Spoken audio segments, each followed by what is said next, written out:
Assalamualaikum warahmatullahi wabarakatuh. Alhamdulillah ya kita bisa berjumpa lagi di pagi yang cerah ini ya ikhwanul muslimin ya. Pada kesempatan kali ini ya kita akan mengupas tuntas tentang hal-hal yang berkaitan dengan hari raya ya, bersama narasumber kita yaitu Al Ustadz Haji Ikhwan. Gimana Pak kabarnya? Sehat? Alhamdulillah sehat. Alhamdulillah masih semangat puasanya. Siap. Alhamdulillah masih semangat. Nah, ya. Pada pagi yang cerah ini ya kami persilahkan pada Bapak Ustadz Haji Ikhwan untuk menjelaskan tentang hal-hal yang berkaitan dengan Hari Raya Idul Fitri. Silakan Pak. Terima kasih kepada Bapak moderator. Bismillahirrahmanirrahim. Assalamualaikum warahmatullahi wabarakatuh. Waalaikumsalam warahmatullahi Alhamdulillah wabarakatuh. alladzi ja'ala lil muslimina Idul Fitri ba'da siyami Ramadan wa ja'ala sayyidana Muhammadan imaman lana wa lisairil bashar wa ala alihi wa ashabihi alladzina azhaba anhumur rijsa wa tahar. Amma ba'du. Pada kesempatan kali ini kami diminta untuk menyampaikan tentang kesunahan-kesunahan di Hari Raya Idul Fitri. Namun sebelumnya perlu diketahui bahwasanya hari raya, baik Hari Raya Idul Fitri maupun Hari Raya Idul Adha adalah ibadah khususiyah umat Nabi Muhammad SAW, dan pertama kali dilaksanakan oleh Kanjeng Nabi Muhammad SAW pada tahun kedua setelah hijrahnya Kanjeng Nabi. Di dalam kitab Al-Bajuri juz 1 halaman 224 dijelaskan bahwasanya kata Eid itu diambil dari masdar audu yang artinya kembali atau mengembalikannya Allah kepada hambanya dalam kebaikan dan kebahagiaan dengan diampuninya segala dosa-dosa hambanya. Artinya hamba tersebut kembali kepada tidak punya dosa setelah kita puasa sebulan penuh di bulan Ramadan. Endingnya adalah kemenangan yang kita raih, yaitu diampuninya segala dosa kita, sebagaimana sabda Kanjeng Nabi Muhammad SAW, man shoma Ramadan imanan wahtisaban ghufira lahu ma taqaddama min dambi. Semoga kita semua termasuk orang-orang tersebut. Amin amin Allahumma amin. Dan jauh dari makna Id adalah orang yang kalah di bulan Ramadan. Maka ada makalah seperti ini: wala liman tajammala bil lubsi war rukub bal liman ghufirat lahud dunub. Dan Id itu bukan bagi mereka yang berhias dengan pakaian atau berhias dengan mobil dan lain sebagainya, akan tetapi makna Id adalah bagi mereka yang diampuni segala dosa-dosanya. Jadi itu makna Id. Baik, sekarang kita masuk kepada apa yang disunahkan pada waktu hari raya. Kalau kita runut dari awal, dari amaliyah yang disunahkan mulai dari malam ya, kita disunahkan malam itu untuk ihyaul lail, untuk menghidupkan malam hari raya. Kita dianjurkan untuk sholat sunnah yang banyak, zikir, membaca sholawat, membaca Al-Quran ya, membaca kitab dan lain sebagainya. Pokoknya amal-amalan ibadah lainnya yang dianjurkan sesuai dengan sabda Nabi, man ahya lailatal id lam yamut qalbuhu yauma tamutul qulub. Orang yang menghidupkan malam hari raya, maka hatinya tidak akan mati di hari matinya beberapa hati. Nah, diriwayatkan dari Ad-Daruqutni.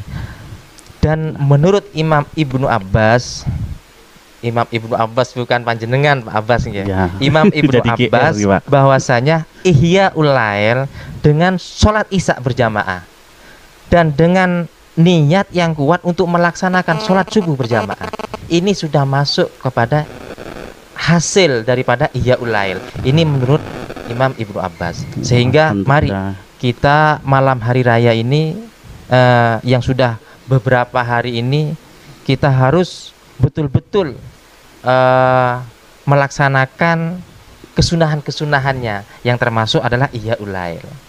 Dan bisa hasil hanya dengan sholat isya berjamaah dan subuh berjamaah. Itu minimal. Mudah sekali berarti Pak. Nah, itu minimal. Maksimalnya bagaimana? Ya seperti tadi, ya kita harus qiraatul kitab, qiraatul Al-Qur'an dan lain sebagainya. Itu kesunahan-kesunahan. Yang kedua, kesunahan-kesunahan daripada hari raya adalah memperbanyak bacaan takbir. Memperbanyak bacaan takbir. Di dalam kitab Fathul Qorib dijelaskan takbir itu ada dua. Pertama takbir mursal, yaitu waktu dan tempatnya tidak ditentukan. Baik di jalan, di masjid, di musola, di rumah, dimanapun, di pasar dan lain sebagainya, itu disunahkan dan tidak tertentu pada siapapun, baik laki-laki ataupun perempuan, termasuk melantunkan takbir keliling itu Pak ya. Termasuk takbir keliling. Nah, ini disunahkan masuk kategori takbir mursal. Dan waktu untuk Idul Fitri adalah mulai terbenamnya matahari. Matahari berarti akhir dari bulan Ramadan. Terbenamnya matahari sampai dilaksanakannya sholat Id. Itu. Yang kedua, ada takbir itu dinamakan takbir muqayyad. Nah, yang waktunya ditentukan setelah sholat sunat ataupun sholat fardu. Setelah sholat ini termasuk muqayyad. Nah, sekarang bacaan takbir itu adalah Allahu Akbar, Allahu Akbar, Allahu Akbar, la ilaha illallah, wallahu akbar, Allahu Akbar, walillahil ham. Ini dalam keterangan kitab Fathul Qoribnya. Yang nomor 3, kesunahan-kesunahan daripada hari raya adalah mandi dengan niat nawaitu ghusla Idul Fitri sunatan lillahi ta'ala.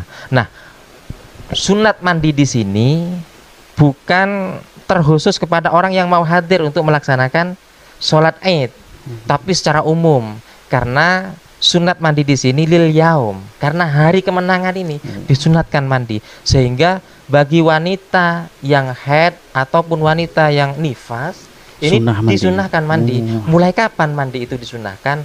Mulai pertengahan malam hari raya sampai mulai pertengahan malam hari raya. Yang lebih diutamakan adalah ba'dal fajar. Sampai kapan? Sampai terbenamnya matahari. Berarti sore keesokan harinya. Nah, seperti itu. Berarti kira-kira jam 12 malam itu, Pak ya? Jam 12 malam sudah dimulainya ya. Sampai terbenamnya matahari besoknya. Itu disunahkannya. Itu untuk mandi.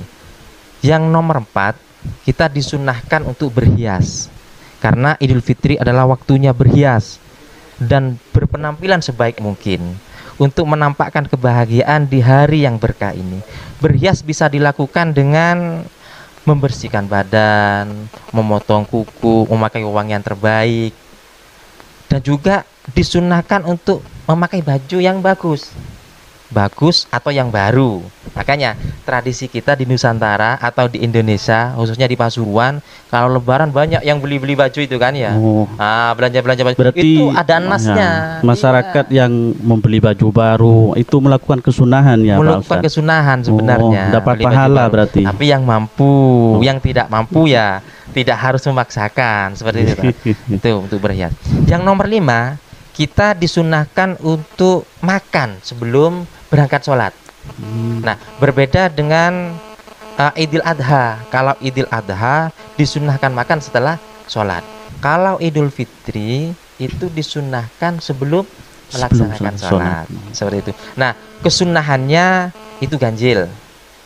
Juga kurma. Kalau tidak ada kurma, kalau di Indonesia kan tidak ada kurma, Ustaz ya. Jarang ya. Jarang ya. Di pasar banyak. Makanan dan lain sebagainya. Itu seperti itu. Makanya disunahkan makan. Malah Imam An-Nawawi ya menyitir pendapat daripada Imam Asy-Syafi'i dalam kitab Al-Um bahwasanya makruh orang yang berangkat sholat Idul Fitri tapi tidak makan dulu. Tidak makan dulu. Jadi makruh. Boro-boro sarapan nih. Harus sarapan dulu. Sarapan dulu, Pak. Disunahkan mitren, Ustaz. Dapat pahala. Jadi 1, 3, 5 seperti 7. Pokok ganjil ya. Piring, Ustaz ya. Kalau piring 5 piring bisa tidak kuat sholat nantinya ya. Seperti itu. Untuk yang ke-6, kesunahan hari raya itu disunahkan berjalan kaki menuju tempat sholat. Karena Imam Sayyidina Ali karramallahu wajhah berkata, minas sunnah ayyahruja ilal id masyian. Termasuk sunnahnya Kanjeng Nabi ya, keluar menuju sholat Id itu dengan cara berjalan. Nah, kalau bisa ngambil jalan yang lebih Lebih jauh. Setiap jangkahan itu ada pahalanya, Ustaz. Subhanallah. Dan setiap jangkahan itu akan menjadi saksi nantinya kita bahwasanya melaksanakan kebaikan. Itu hikmah daripada kita berjalan dengan lebih jauh. Juga disunatkan at-tabkir atau pagi-pagi sekali. Ya. Kecuali bagi imam, boleh takhir. Yang ketujuh, kita melaksanakan sholat Aid. Sholat Idul Fitri itu hukumnya sunnah muakkadah atau sunnah yang sangat dikukuhkan. Bahkan sebagai pendapat menyatakan bahwasanya sholat Idul Fitri itu adalah fardu kifayah atau kewajiban kolektif. Sholat Idul Fitri disunnahkan bagi laki-laki maupun perempuan. Waktu sholat Idul Fitri adalah sejak terbitnya matahari. Terbitnya matahari sampai masuk waktu zuhur. Jadi pagi terbitnya matahari sampai masuk waktu zuhur. Namun Imam Ibnu Hajar al-Haytami di dalam kitab Tuhfahnya menyebutkan disunnahkan sampai matahari meninggi 1 tombak atau perkiraan 7 meter, 7 dhiro, 3 meter ya. 3 agak meter. siangan dikit berarti. Agak siangan sedikit. Jadi harus berhati-hati karena ada ulama yang mengatakan tidak sah sholat sebelum meningginya itu. Tapi ada ulama yang mengatakan sah, tapi makruh hukumnya. Sehingga kita harus berhati-hati. Jangan terlalu semangat untuk sholat. Wah, pagi belum waktu duha ya, itu sudah sholat. Waktunya terlalu pagi ya, sasaran. Ya. Nah, sholat Idul Fitri dilakukan 2 rakaat, Ustaz. Dengan niat usolli sunnatan Idul Fitri rakaataini makmuman lillahi ta'ala. 2 rakaat ini, rakaat yang pertama sebelum membaca surat Al-Fatihah disunahkan takbir 7 kali. Takbir 7 kali. Selain takbiratul ihram. Ya. Nah, di rakaat yang kedua ini disunahkan takbir 5 kali. 5 kali. Selain takbir bangkit dari sujud. Jadi rakaat pertama 7 kali selain takbiratul ihram. Rakaat yang kedua 5 kali selain takbir bangkit dari sujud. Nah, di sela-sela antara takbir disunahkan membaca subhanallah walhamdulillah wala ilaha illallah wallahu akbar. Lalu khutbah seperti halnya khutbah Jum'ah. Yang terakhir saat disunahkan di dalam hari raya itu adalah tahniah. Tahniah itu adalah ucapan selamat. Karena ada sebuah hadis ya yang disampaikan oleh Imam Al-Baihaqi. Beliau menginventarisir beberapa hadis dan makolahnya sahabat-sahabat ketika mengucapkan at-tahniah.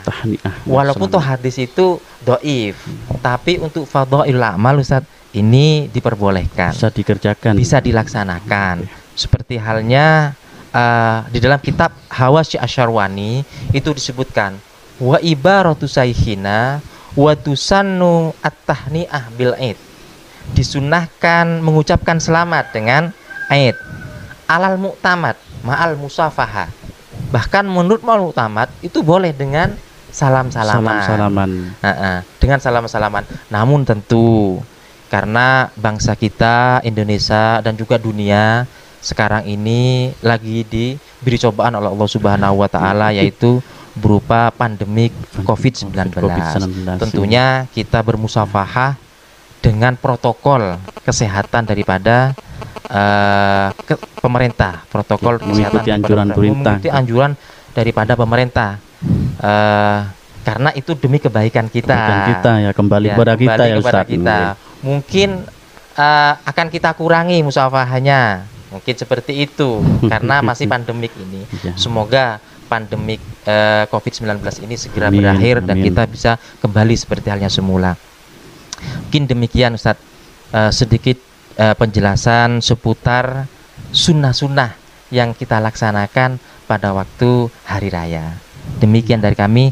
Kami kembalikan kepada Bapak Moderator. Mungkin ada beberapa pertanyaan dari teman-teman. Alhamdulillah. Ya, tadi saya mendengar dari narasumber ya. Tadi ada hadis ya, man ahya lailatal aid lam yamut qalbuhu yauma tamutul qulub. Nah, ini di situ apa yang dimaksud dengan matinya beberapa hati? Nah, ini Ustadz mungkin bisa dijelaskan ya. Ya, kita menyikapi sebuah hadis, kita harus objektif, Ustaz. Kita bukan tergolong orang-orang yang mengatakan kembali kepada Al-Quran, kembali kepada As-Sunnah, kan seperti itu. Kita tetap al-hadis itu tetap kita mendengar pendapat-pendapat para ulama, sehingga tidak seperti halnya pesan Sufyan bin Uyainah bahwasanya al-hadis madlulatun illa lil fuqaha.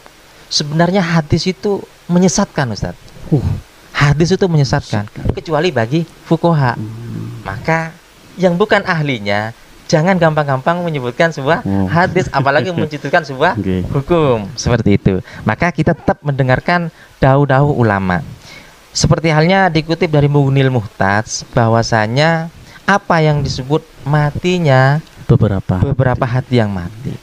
Ternyata ada 3 di situ. Pertama, maksud matinya hati adalah terlena dengan kecintaan dunia. Masya Allah. Terlena dengan kecintaan dunia. Maka ketika kita menghidupkan malam hari raya, kita diamankan oleh Allah, tidak terlena dengan kehidupan dunia. Di dalam Mughnil Muhtaj itu disebutkan seperti ini. Saghafuha bihubbid dunya, saghafuha bihubbid dunya li khabarin la tadhulu ala haula'il mauta manhum ya Rasulullah faqala al aghniya. Kata Rasulullah, jangan kamu masuk kepada mereka-mereka yang mati. Siapa orang yang mati itu ya Rasulullah? Orang-orang yang cinta dunia. Nah, al maut di sana adalah orang yang cinta dunia. Seperti itu. Ada yang menyatakan itu adalah kafir. Ada juga yang menyatakan di situ adalah poyang-payingnya atau kebingungannya pada waktu arah mahsyar. Nah, beberapa pendapat para ulama tentang hadis mautul qulub seperti itu. Jadi beda-beda tafsir ya. Beda-beda tafsir, maka kita harus berhati-hati dalam menafsiri sebuah hadis ya.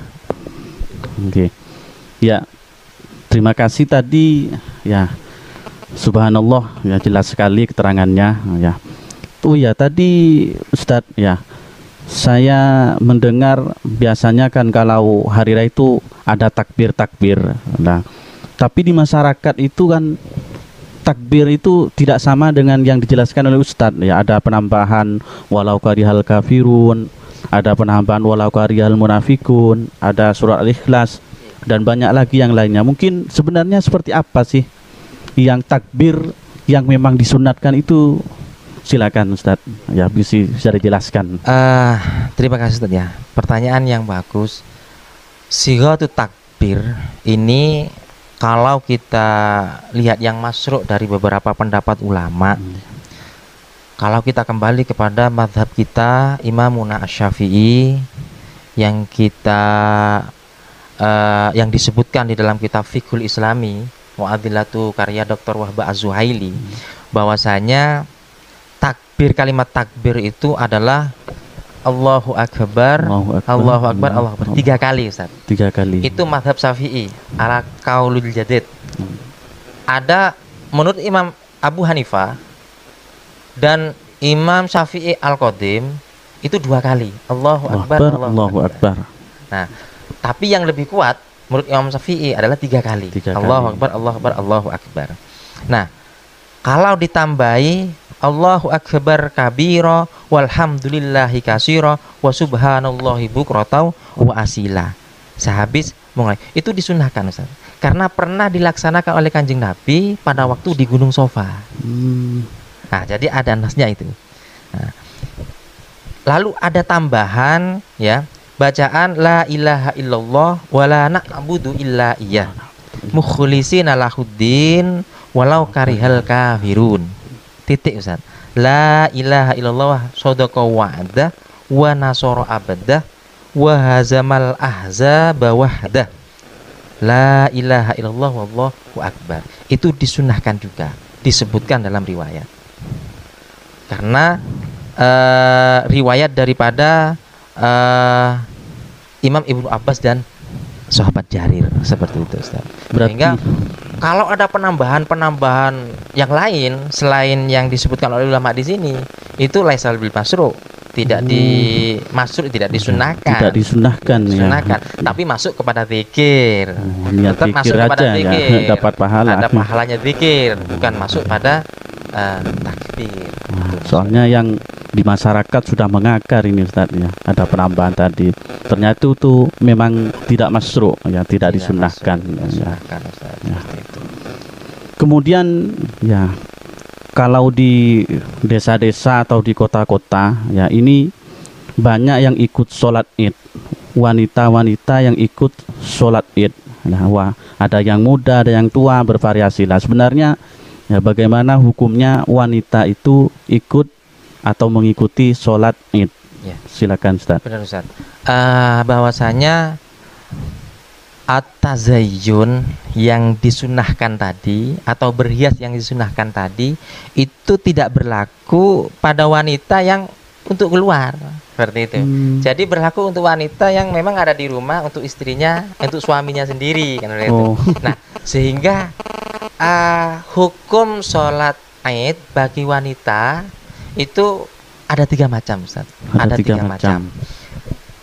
Kalau putusan musyawirin alumni Pondok Pesantren Darul Mafatihul Ulum via online WA ya, itu diputuskan bahwasanya hukum wanita mengikuti sholat Idul Fitri ada 3. Pertama sunnah, satu sunnah ya. Bagi wanita tua, bagi wanita tua dengan syarat berbaju biasa, tidak berhias, terus tidak pakai wangian, tidak genit orangnya, satu hay'ah. Nah, maka ini sunnah. Itu sunnah. Mengikuti jamaah di masjid atau di lapangan dan sebagainya. Itu. Yang kedua, hukumnya makruh, Ustaz. Makruh. Bahkan ada yang mengatakan haram. Sampai haram. Sampai haram. Yaitu ketika wanita itu muda. Waduh. Nah, ini wanita itu muda atau cantik, orangnya cantik atau fisiknya genit Ustaz. Orangnya genit seperti itu. Sifatnya ya. Sifatnya itu genit. Waduh. Maka hukumnya makruh. Yang ketiga, hukumnya haram Ustaz. Haram sampai taraf haram apabila baik wanita tua ataupun muda, apabila terdapat campur laki-laki di sana. Kecuali di dalam masjid. Kalau di dalam masjid kan tidak masuk ikhtilat di situ karena di dalam suroka, dalam perkumpulan banyak kan, seperti itu ya. Atau di jalan tidak ada ikhtilat, tidak ada catir pemisah gitu. Terus di jalan juga aman, tidak ada yang mengganggu dan lain sebagainya. Kesimpulannya dari 3 jawaban ini sebenarnya begini Ustaz, ada faktor internal ya yang harus dijaga oleh seorang perempuan, bahwasanya disunahkannya itu disunahkan jamaah untuk mengikuti sholat id itu. Satu faktor internal ya, dari dirinya sendiri ya. Nah, usianya berapa, muda atau tua. Terus tingkah lakunya genit ya, atau tidak. Yang nomor 3, berhias atau tidak dari dirinya. Nah, faktor yang kedua, faktor eksternal, berarti dari luar, yaitu tempatnya yang kurang aman, ya, atau terjadi campur laki-laki dan perempuan, atau tidak dapat izin dari suami. Itu faktor eksternal dari luar seperti itu. Sehingga kalau 2 faktor ini memenuhi syarat, misal faktor internalnya usianya sudah tua, terus tingkah lakunya tidak genit, tidak berhias, terus tempatnya aman. Ya, faktor eksternalnya ya, terus tidak campur laki-laki dan perempuan, dapat izin suami, maka itu sunnah. Berarti itu yang disunahkan. Itu yang disunahkan. Wanita. Namun ketika faktor internalnya ini kurang satu, tapi eksternalnya ini memenuhi syarat, semisal dia usianya muda, tapi eksternalnya aman, terus dapat izin suami, tidak campur laki-laki, maka dia makruh. Makruh. Nah, jadi kalau faktor internal maka akan menjadi makruh.